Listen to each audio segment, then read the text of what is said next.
Welcome back. We're talking with a most interesting professor of mechanical engineering at Catholic University, but whose passion, I think it's fair to say, is the work he does as the vice president of the Tuidang Center in New York City. And we're discussing what Tuidang means in terms of the legitimacy of the Chinese Communist Party. They would have you believe that it is a fact of life, it is permanent, and it is widely shared by the Chinese people. The evidence that you have compiled, Dr. Ni, and your team is very much to the contrary, and it speaks to this issue of that my old boss Ronald Reagan, I think, was very much focused on back in the day when he was going after the other totalitarian communist regime that sought our destruction very explicitly, that of the Soviet Union. So, talk about the importance to the Chinese communists of legitimacy and why it should be really a centerpiece of our effort to undermine them, that we go after that legitimacy. Yes, Tuidang movement is really not a political movement because those participants, they don't know each other, they don't want to contact each other. Maybe they told their family members, but they won't tell even their friends. It's more like an individual choice when they understand how brutal evil of CCP is. They don't want to be part of it. They just declare their their renunciations of these organizations.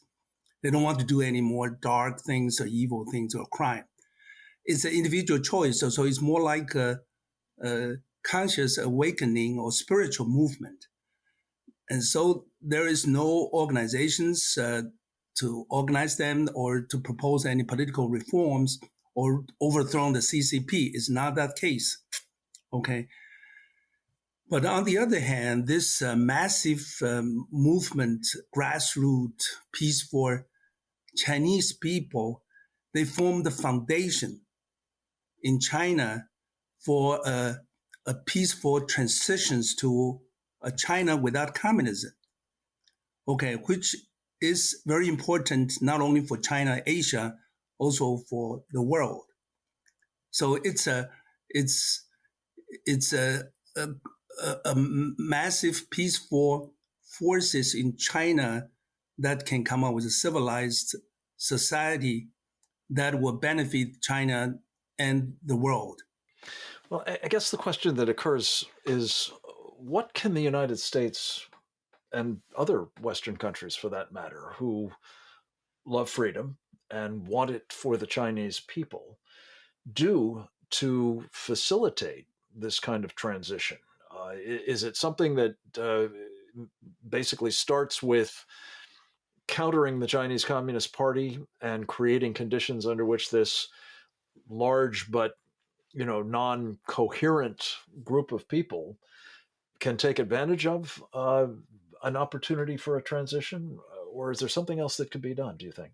Well, first of all, is try to raise awareness of this trade-off movement and give the moral support, spiritual support. This is the Chinese wisdom of Chinese taking care of communism within.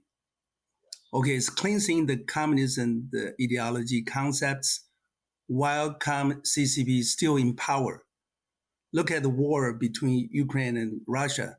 There's still communist shadows there because the East European bloc, they don't have a chance to cleansing the communism, so-called decommunization. They are doing that. But it's the afterwards. It is Chinese, we are doing cleansing the communism's, the effects, while they are still in power.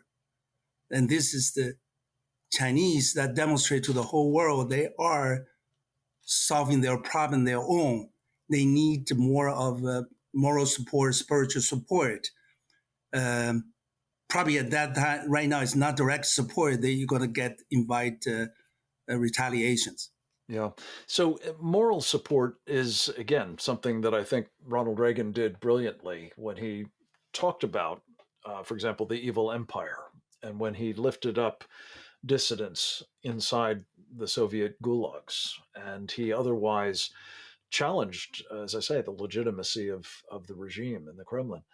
Um, how would you like to see the government of the United States, which unfortunately at the moment is, as we've been just talking about elsewhere in the program, rather in the pocket of the Chinese Communist Party, but the American people and representatives who really reflect their desires, I think, would be happy to provide moral support. If you have any guidance as to how that might best be done at the moment. Yeah. First of all, need to recognize this peaceful grassroots movement. Actually, there were three resolutions in the Congress has been proposed before.